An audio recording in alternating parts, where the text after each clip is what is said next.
Hey, welcome back to Adventures in Enginerding. The last time I was working on my VFD install, I swapped around the Z-axis so it was in a completely different orientation, and I lost my Z-axis limit switches that were on. They were on this little holder, and the limit from the old motor would come down and touch it here and touch here if it went, reach the limits.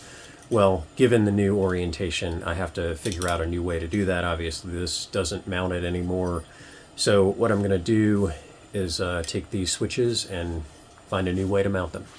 Your CNC machine doesn't strictly need limit switches. They're only there to kind of keep it from going out of bounds and then losing its place into where it actually is located. Because what'll happen is you'll run up against the end stop up here, and it'll go, and then it has no idea where it is in the x-axis or the z-axis or whichever one it hit. So you can avoid this by just making sure your cam programming is really good and never goes out of bounds, and that you have a good sense of where you are when you start, because you can always make the 0 point wherever you are now, or locate it to the material. It reminds me of that scene in The Last of the Mohicans where he says, "No matter where you go, there you are," or something like that. I'm paraphrasing a little bit. But anyway, you don't have to have the limit switches, but it is nice to have them just to make sure that you don't go out of bounds and lose your place. The orientation of the new Z-axis setup with the new VFD, I actually swapped this whole thing 180 degrees. It was mounted so that the sort of the moving side right now was the fixed side on the other, and then the motor was mounted to the back side of this, or the spindle was mounted to the back side. So I've swapped that around. The good part of this is I had made these cover pieces to keep debris from flying up onto the lead screw. And so what I think I'm going to do is just take the limit switches and mount them here and up here, sort of opposite of the way they are now.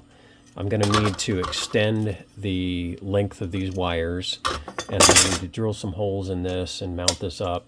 And so then I'll have the limit switches here. I'm going to mount a piece of metal here with some tabs sticking out on it that will run into the switches at the top and the bottom, and that should get me back my limit switches. The other thing I'm going to do as part of this project is I am going to make a little cover piece that will cover the lead screw down here, because as you can see, when this is on here, it's still wide open to the bit from the lead screw underneath. When this is further down, it's fairly well covered, but what I'm going to do is just take a piece of plastic like this, and it's going to mount into these holes on the VFD, and that will keep debris from flying up into the lead screw. If you've come here looking for a beautiful solution, you're not going to get it. Well, I've noted the top and the bottom point of the movement of the z-axis, and then I've marked that on the cover piece. I'm going to mount the switch here such that about at that line, it's going to close the switch, or open, whichever, close or open, who cares? That's not really important right now. The important thing is, how do I mount it? Well, I'm just going to drill a hole in here, and I'm going to put some machine screws through with a nut on the outside. So it'll clear this, or actually it doesn't even have to, because it's not going to go down that far. But then, once this thing is in place, I will have these things fixed to the machine, and my tabs that are on here I'll be able to adjust them up and down on the top or the bottom of this side piece here, and that will allow it to come down and touch where I want it to. If I don't like it, I'll adjust the tab upward a little bit so it can go down further. Here's a little safety tip. Don't hold it with your fingers, and then put your drill here and drill right through into your finger. Probably heard the phrase, some are wise, some are otherwise. So what we're going to do is use a clamp, put it about where we want it, because precision is really important here. Not really. clamp it down like that, and then we can drill the hole like this. I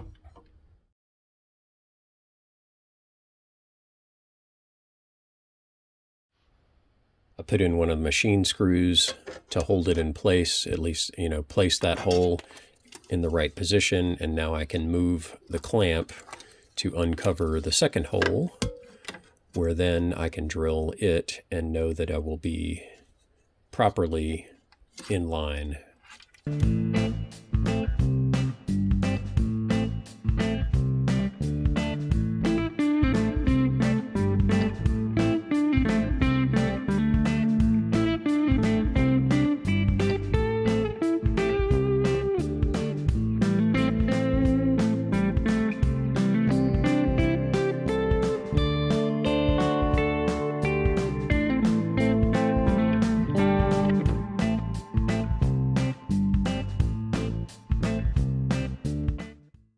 All right, next up, we're going to extend the wires so that the switches can be this far apart. This far!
I had planned on using these holes right here to do my mounting tabs, but I've decided it makes more sense to have the tab sitting on top here, and then I can bend it up or down as needed so it touches the switch properly. It just becomes a matter of bending up and down. So what I'm going to have to do is drill and tap a hole on the top and the bottom, and then drill the hole for here that will have the screw hold it in place. I think that'll be a better solution. Unfortunately, that means taking off the VFD spindle and taking off this mounting plate and re-drilling, drilling some holes and tapping the holes, which also means retramming the machine and stuff, but I think this is the right way to go.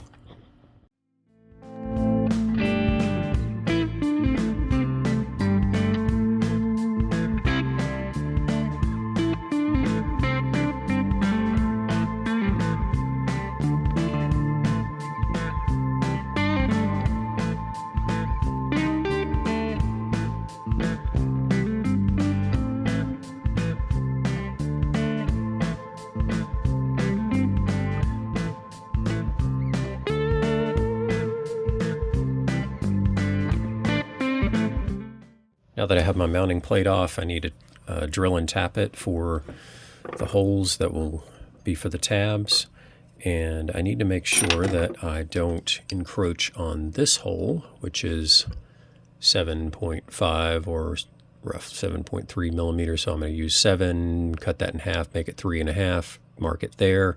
And then this is 12.5, so I can cut that down to 6.25 and mark that point on the top here. I'm going to do the same thing on the bottom, do it on all 4 corners, and then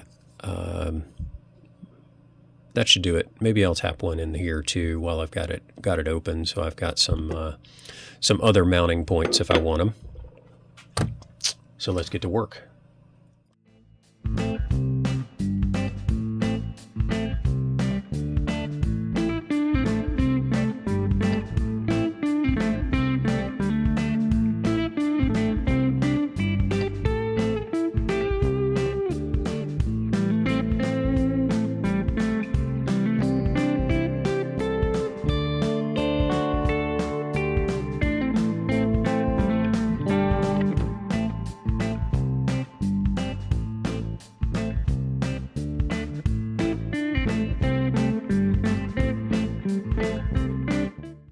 Next up, got to make the tabs.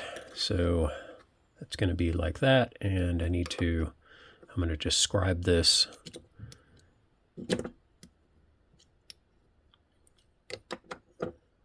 At about 6 1/4. Whoops. Not really that critical, but then this one goes in.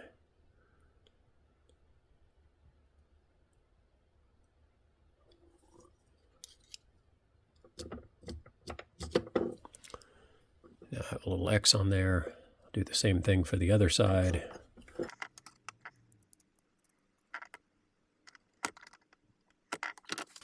Now drill it.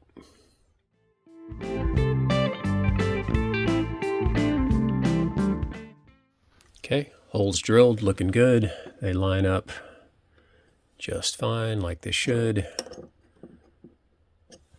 I'm going to measure the length of this and then scribe it and cut it in half.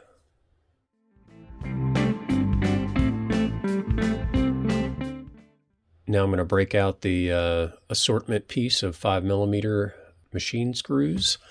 I pulled out the smallest of them, 6mm, and that should be just fine for holding these tabs on.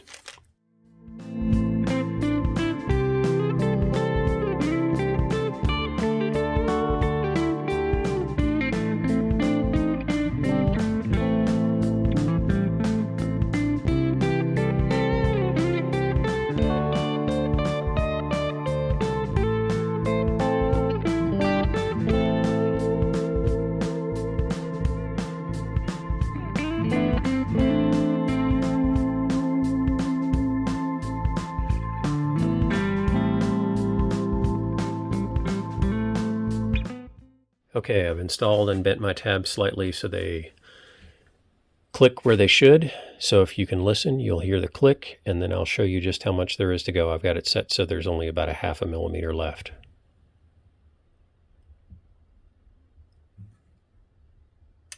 There's the click. And I'm pretty much at the stop when it clicks. I probably need to go a little bit more, slightly more bent with the tab. And there, less than 1/4 of a turn, about 1 millimeter. Here we are with the lower tab.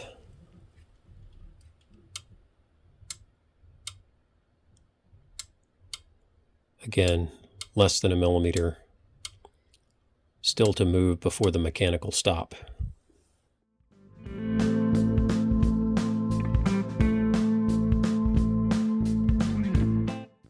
All right, limit switch test. Here we go. I'm going to move it up 10 millimeters, and we're less than 10 millimeters away. And it stops. And if I try to come down, it's not allowing me to because it's on the limit switch. All right, same thing for the lower limit. And it stops. Looking good. Last thing to do here is my dust cover. Just going to be like this. And I measured the distance from the back of the spindle to this piece, and it's about 14 millimeters or something. So I'm going to cut this at about 13 millimeters across here. And then I'm going to drill 2 holes, cut it to size, drill a couple of holes in there, and bolt it on.